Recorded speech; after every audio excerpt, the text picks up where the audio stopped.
E aí, meus amigos, tudo bem? Eu sou Paulo Portinho e hoje é dia da gente falar daqueles milagres financeiros, né? E o que eu vou mostrar para vocês hoje é uma coisa que sempre incomodou a todos nós. A gente sempre teve uma raiva muito grande da gente pagar 17, 20% ao ano para um financiamento, às vezes muito mais, né? E quando você coloca no CDI, no fundinho um pouquinho mais elaborado, você tem 2, 3, no máximo 4% ao ano, que é uma diferença enorme do que você gasta. E se houvesse a possibilidade de eu emprestar dinheiro para mim mesmo, de eu pagar juros para mim mesmo? Você deve estar imaginando que isso é uma coisa completamente sem sentido. Porque imagina que você quer comprar um carro de 100 mil reais, você tem 100 mil reais no banco, você não vai pegar esses 100 mil reais, emprestar para você, comprar o carro e ficar pagando juros para você, né? Uma prestação, sei lá, de 2.000, 2.500 reais. Você não vai fazer isso, é evidente, não faz nenhum sentido. Porém, se você tiver no meio dessa intenção de consumo, dessa intenção de poupança, se você tiver fazendo essa intermediação uma pessoa jurídica, não é? Um fundo de pensão, por exemplo, você consegue fazer isso. Então, me acompanha porque hoje eu vou falar do milagre financeiro de emprestar dinheiro para nós mesmos.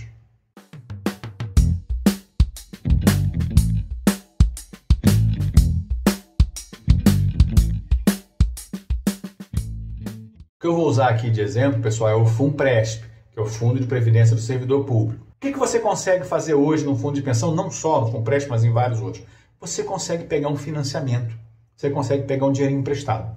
E você vai pagar em torno dependendo entre 12% e 18%, numa média de 14%, 15% ao ano. Então você está entregando para ele um recebível altíssimo de 15% ao ano, com um risco baixíssimo, talvez menor até do que da renda fixa do governo. E qual é a vantagem disso, pessoal? Qual é a regra atuarial desses fundos? É a inflação mais 4, é a inflação mais 4,5. Então as pessoas estão, em vez da pessoa pegar dinheiro na financeira, pegar dinheiro no banco, tivesse todo mundo pegando dinheiro no fundo de pensão, o fundo de pensão teria um recebível de risco praticamente zero, praticamente nenhum, isso depende das regras regulatórias, não é difícil fazer uma regra brilhante para isso, e já entregando um recebível de 15%, que hoje seria na faixa de 11% a mais do que a inflação, 10,5%, 11% a mais do que a inflação. Se tirar alguns custos, eventualmente, estamos falando aí de 10, 9, 10% acima da inflação, o que é absolutamente espetacular para o seu fundo de pensão. Até onde eu sei, os fundos fazem isso de forma tranquila. Então, se você quiser pegar o financiamento, pegar um empréstimo do seu fundo de pensão, você vai pegar, em vez de você pagar 15% para o banco, você vai pagar 15% para você mesmo, só que esse para você mesmo, ele é diluído entre todo mundo no fundo de pensão.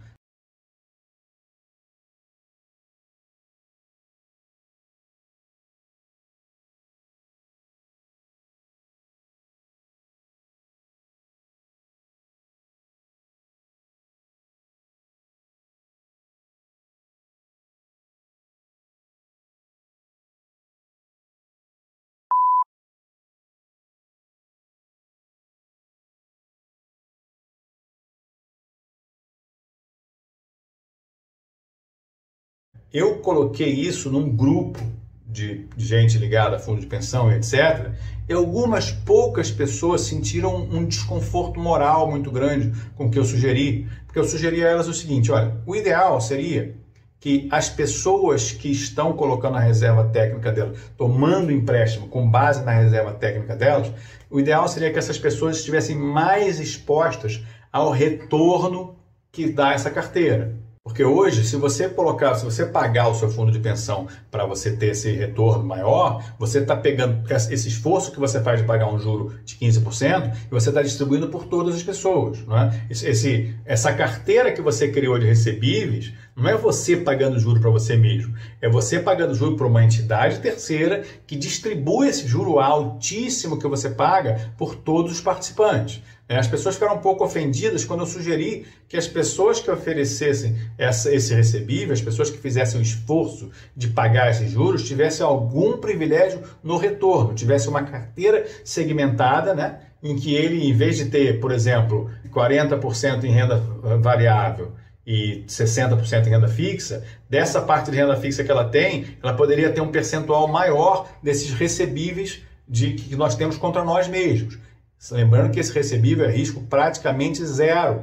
Se a regulação não é suficiente para que esse risco seja zero, ela pode ser, até porque se você tem 100 mil e você toma 100 mil de reserva técnica, toma 50 mil, você continua com 100 mil lá dentro. A primeira coisa a entender aqui é o seguinte: se você tem um crédito similar, você vai tomar um crédito de um carro, em vez de você pagar para o Banco Peugeot, entendeu? Ou para o Banco Chevrolet, considere pagar para você mesmo. Né? Ainda que hoje esse dinheiro que entre no fundo de pensão, ele não vá diretamente para o seu bolso, ele é de espalhar, esse benefício que você gera no juro de 15%, ele é espalhado por todos os outros, ainda assim é melhor do que você pagar juro para um terceiro. Então, assim, a minha visão lógica, racional, financeira, é que se você tiver empréstimos de valores semelhantes, ou até um pouquinho diferentes, o ideal é que você pague juro para você mesmo, utilizando um instrumento que é o seu fundo de pensão. Tem muitos milhões de pessoas que estão em fundo de pensão no Brasil, tá certo? Primeira coisa. A segunda coisa que eu sugeriria, e é óbvio que essa minha sugestão vai ser repudiada pelos bancos, né? Repudiada pelas financeiras, porém eu entendo que isso aí geraria uma enorme corrida aos financiamentos, aumentando o gasto, aumentando o crescimento econômico, etc. Se você pudesse se você pudesse expor a sua carteira, que vai levando, onde está aplicado o seu dinheiro, se a sua carteira tivesse uma exposição maior, se você, por exemplo, eu peguei 50% da minha carteira emprestada, em vez de você ficar renda fixa, renda variável, você dentro da renda fixa você tem um percentual maior desse recebível que você efetivamente criou. Né? Não é possível você, por exemplo, pegar 100% da sua reserva técnica e ficar 100% exposto ao recebível que você mesmo gera. Isso é uma coisa fácil de resolver do ponto de vista financeiro, por um motivo simples. Quando você gera um recebível, você está pagando 15% ao ano, só que durante 60 meses. Tá? Então, nesses 60 meses, significa que você vai pagar uma prestaçãozinha igual. Né? Então, vai ter amortizações diferentes, você vai ter juros diferentes, etc. Então, na verdade, quando você se expõe 100%, na média, você está se expondo em torno de entre 45% e 60%, dependendo do juro, dependendo da amortização, dependendo do prazo. Então, uma conta fácil seria, assim, quem colocou 50% teria direito a uma exposição da sua carteira total de 22%, 23% à carteira de recebíveis com o próprio fundo, com os próprios beneficiários do fundo.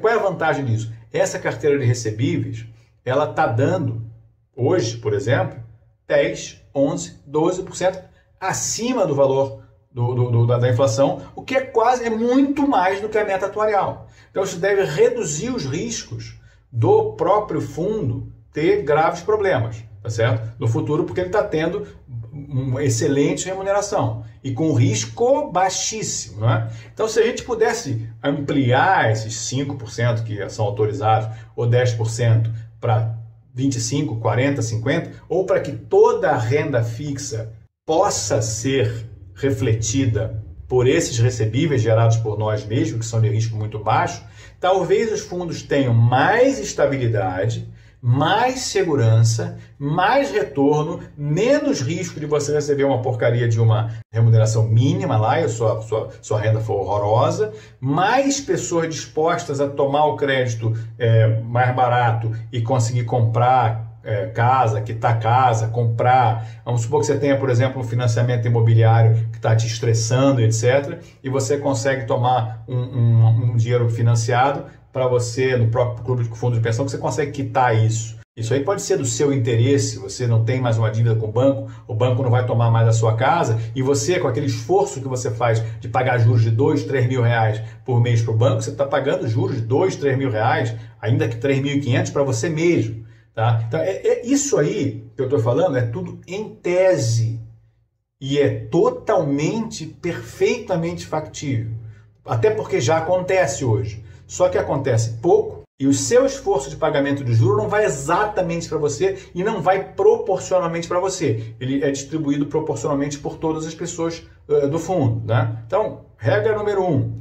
Se você pode tomar um juro baixo com você mesmo, tome. Não tome fora. o que eu gostaria que existisse a regra número 2 é que as pessoas se sentissem estimuladas a tomar esses créditos ali e vissem esse esforço de pagar juros para si mesmo dentro do fundo de pensão se refletindo nas remunerações delas próprias. Aí nós teríamos o que eu falei no início da conversa, você pagando juro para você mesmo.